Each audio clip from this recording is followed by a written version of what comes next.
Hello बच्चों, क्या हाल चाल। आप सभी लोगों का स्वागत करता हूं दृष्टि स्कूल पर। आज हम लोग करने वाले हैं 10 मिनट सीरीज में कॉन्टिन्यूटी एंड डिफरेंशियबिलिटी का कंप्लीट रिवीजन, बहुत ही कंसाइज क्रिस्प तरीके से, मात्र 6 पेजेस के अंदर। तो फटाफट चलिए शुरुआत करते हैं।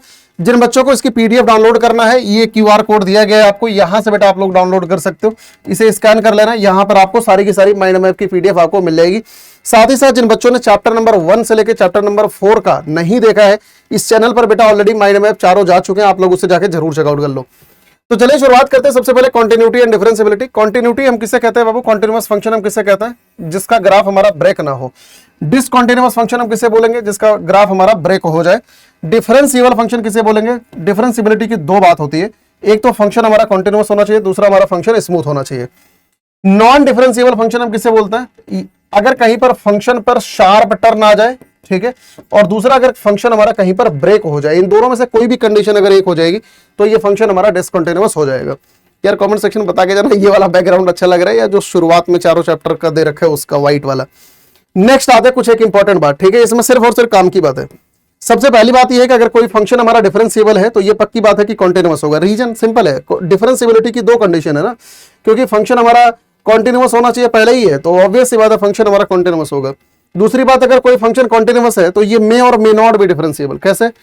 क्योंकि कॉन्टिन्यूटी में ये भी तो वाला केस तो होता है ना जिसमें शार्प टर्न है, जैसे यही देखो ये कॉन्टिन्यूअस है लेकिन डिफरेंशिएबल नहीं है। तीसरी बात, अगर कोई फंक्शन नॉन डिफरेंशिएबल है तो ये कॉन्टिन्यूअस हो भी सकता है और नहीं भी हो सकता। क्यों? क्योंकि नॉन डिफरेंशिएबिलिटी की दो कंडीशन होती है ना, एक तो ये वाली कंडीशन होती है शार्प टर्न, दूसरा ग्राफ हमारा ब्रेक भी हो सकता है। तो अगर ग्राफ हमारा ब्रेक हो जाएगा तो डिसकंटिन्यू हो जाएगा, और ग्राफ अगर ब्रेक नहीं होगा तो कॉन्टिन्यूअस हो जाएगा, ठीक है।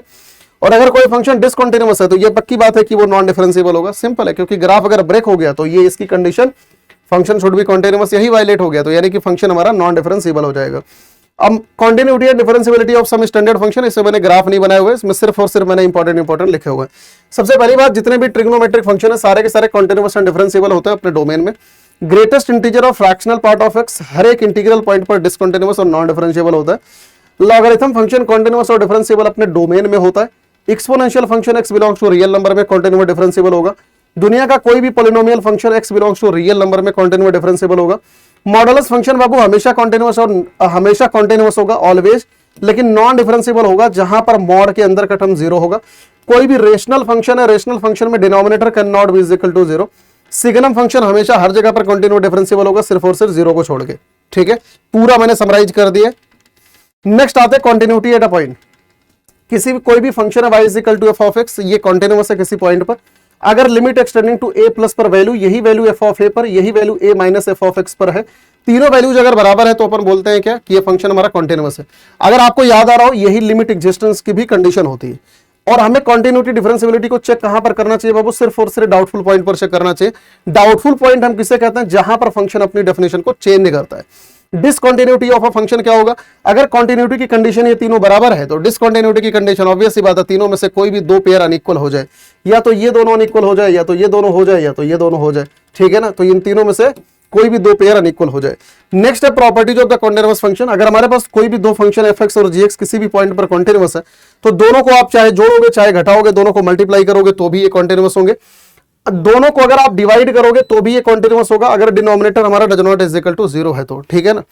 तीसरी बात, अगर हम किसी भी कॉन्टिन्यूअस फंक्शन का मॉड ले ले या किसी भी फंक्शन का मॉड ले लेते तो ये भी कॉन्टिन्यूअस हो जाएगा। किसी नंबर से मल्टीप्लाई कर दे तो भी ये हमारा कॉन्टिन्यूअस ही हो जाएगा। बात बराबर है। नेक्स्ट आते हैं बाबू differentiable function.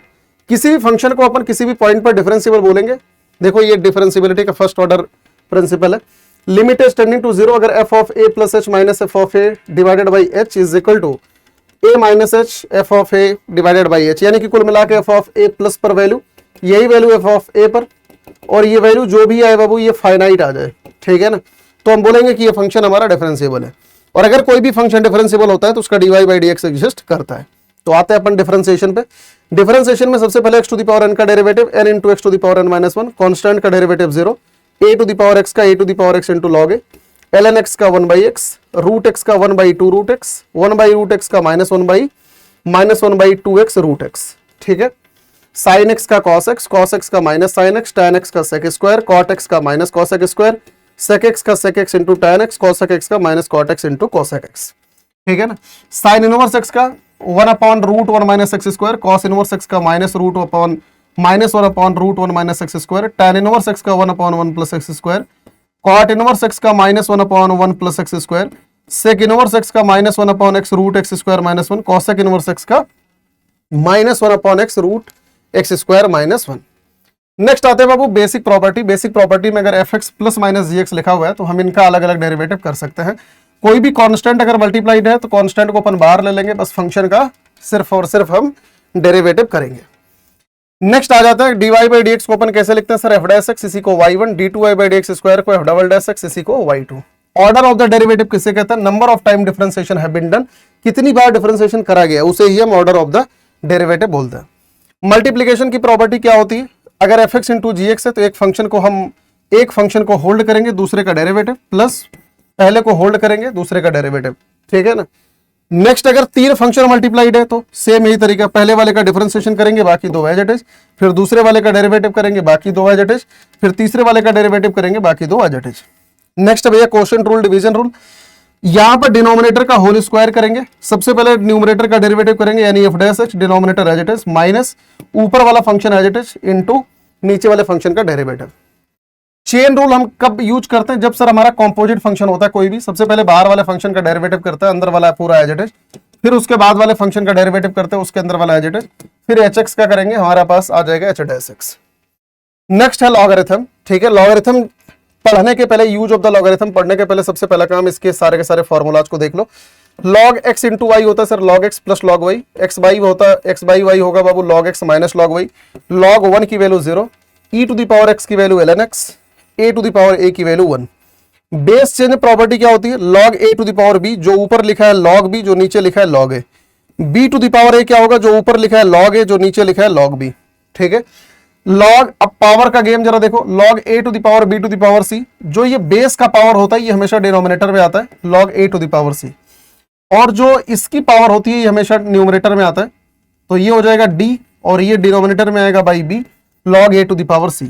log a to the power b को बाबू लिख सकते हैं b log a, क्योंकि ये b हमारा बाहर आ जाएगा इनटू log a। अगर हमारे पास ये वाला जो बेस है और ये वाला बेस दोनों सेम है तो ये पूरा ये कट मरेगा, बचेगा सिर्फ और सिर्फ हमारे पास x, ठीक है ना, ध्यान रखना इसको, बहुत इंपॉर्टेंट है। इसका जो लॉगरिथम का मेजर यूज है मेनली ये तीन केसेस में। सबसे पहले ढेर सारे फंक्शन अगर आपस में मल्टीप्लाइड है तो यहां पर आप लॉग ले लोगे तो सारा का सारा अलग हो जाएगा, फिर आप डिफरेंशिएट कर दोगे। सेम इसी तरीके से एक फंक्शन की पावर दूसरा फंक्शन कहीं पर लिखा होगा तो दोनों साइड लॉग ले लोगे तो gx इंटू लॉग एक्स आ जाएगा, तो आप इसे डिफरेंशिएट कर दोगे। तीसरा केस, अगर ये बेस में फंक्शन है और यहां पर इसकी पावर में फंक्शन है तो ये हो जाएगा log gx upon log f of x, तो आराम से आप यहां पर क्वोशिएंट रूल लगा के सवाल को सॉल्व कर सकते हो। बात समझ आ गई। नेक्स्ट है बाबू parametric form of the derivative. अगर x as a function of t, y as a function of t लिखा हुआ है, यहां पर सर t हमारा पैरामीटर है, तो सबसे पहला काम dx बाई dt निकालेंगे, dy बाई dt निकालेंगे, इन दोनों को हम डिवाइड कर देंगे। dy बाई dx क्या हो जाएगा sir, dy by dt divided by dx by dt। यहां पर ध्यान रखना अगर कभी हमें डबल डेरिवेटिव निकालना हो, d2y बाई dx स्क्वायर अगर निकालना है तो ये होता है sir d by dx of dy by dx, ठीक है ना। यही पहले dy बाई dx निकालोगे फिर उसे d बाई dx करोगे। नेक्स्ट है derivative of a function with respect to another function, जैसे fx का derivative with respect to gx, जिसका डिफरेंशिएशन निकालना है उसका डेरिवेटिव ऊपर लिखोगे, जिसके रिस्पेक्ट में निकालना है उसका डेरिवेटिव नीचे लिखोगे। Derivative of implicit function, function दो प्रकार के होता है, इम्प्लिसिट और एक्सप्लिसिट। इम्प्लिसिट मतलब हम साथ साथ हैं, जहां पर हम x और y के फंक्शन को अलग अलग ना कर सके। एक्सप्लिसिट का मतलब है जहां पर हम x और y के फंक्शन को अलग अलग कर लें। और इम्प्लिसिट फंक्शन का डेरिवेटिव कैसे करता है, कहीं पर फंक्शन लिखा है दोनों साइड सीधा सीधा डिफरेंशिएट कर दो, बात खत्म। नेक्स्ट है बाबू सब्स्टिट्यूशन मेथड। सब्स्टिट्यूशन मेथड में सबसे पहला काम आप इनवर्स ट्रिग्नोमेट्रिक फंक्शन में जो भी सब्स्टिट्यूशन पढ़ रखे उसका यूज करोगे। सब यहां पर एचडी मेथड हम लगाएंगे। एचडी मतलब पहले सिंप्लीफिकेशन देन डिफरेंशिएशन, सवाल को पूरा सिंप्लीफाई कर लो उसके बाद आप डिफरेंशिएट कर दो। सब्स्टिट्यूशन मेथड में सवाल होता ही मात्र एक लाइन का है, बाकी पूरा क्वेश्चन तो आईटीएफ के जैसा सॉल्विंग होता है, बस एक लाइन में आपको डिफरेंशिएशन करना होता है। नेक्स्ट है higher order derivative. Higher order derivative का मेथड आपको मालूम है, सबसे पहले हम डिफरेंशिएट करते हैं, फिर क्रॉस मल्टीप्लाई करते हैं, फिर दोबारा डिफरेंशिएट करते हैं, फिर उसके बाद चेन रूल मल्टीप्लिकेशन रूल ध्यानपूर्वक लगाते हैं, जो निकालना होता है आ जाता है, ठीक है। नेक्स्ट है sir infinite series type of question के, जैसे y is equal to x to the power x to the power x। इसमें जो भी पैटर्न बार बार रिपीट हो रहा है बाबू इसे अपन y मान लेते हैं, उसके बाद दोनों साइड लॉग लेके आराम से सवाल को निपटा दो। सबसे लास्ट में कुछ एक इंपॉर्टेंट नोट, अगर y as a function of x दिया गया है तो dy बाई dx यहां पर निकालना आसान होता है। dx बाई dy निकालने के लिए 1 अपॉन dy बाई dx हम यहां पर कर देते हैं। इसी का जस्ट उल्टा, अगर कभी x as a function of y दिया गया तो यहां पर dx बाई dy निकालना आसान होगा, ऑब्वियस सी बात है y के रिस्पेक्ट में। और ऐसे केसेज में अगर dy बाई dx निकालना है तो 1/dx बाई dy कर देंगे। सबसे लास्ट में एक इंपॉर्टेंट टिप दे रहा हूं, आपके एग्जाम परस्पेक्टिव से सबसे इंपॉर्टेंट चेन रूल है, सबसे ज्यादा क्वेश्चन इसी पर आता है। उसके बाद use of the logarithm, parametric form of derivative, substitution, higher order derivative, फिर differentiation of a function with respect to another function, फिर डिफरेंशिएशन ऑफ इम्प्लिसिट फंक्शन, फिर जो इंपॉर्टेंट नोट ये ऊपर वाला लिखा रखा है ये, और सबसे लास्ट में infinite series type of question, बहुत ही रेयर पूछा जाता है। तो ये था भाई पूरा का पूरा कंसाइज और crisp revision of the continuity and differentiability. Hopefully बेटा आप लोगों को बहुत मजा आया होगा। ये जो आपको दिख रहा है 6 पेज, ये 6 पेज के पीछे मैं आपको सच में दिल से बता रहा हूं बेटा, कम से कम 4 घंटे की मेहनत है।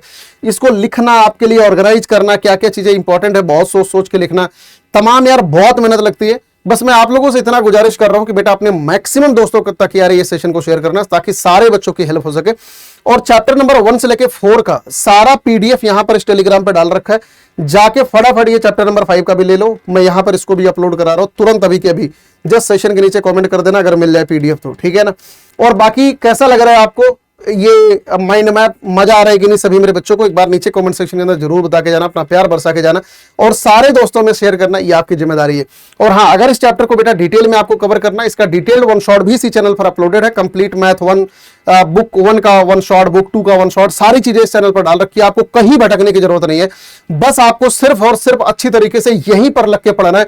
सारी क्वेश्चन प्रैक्टिस सब कुछ मैं आपको कराने वाला हूं, डोंट वरी बिल्कुल भी, ठीक है। तो चलिए अब आज का सेशन यहीं पे समाप्त करते हैं, मिलता हूं आपसे अगले चैप्टर में। गॉड ब्लेस यू ऑल, सभी मेरे बच्चों को, wish you all the very best.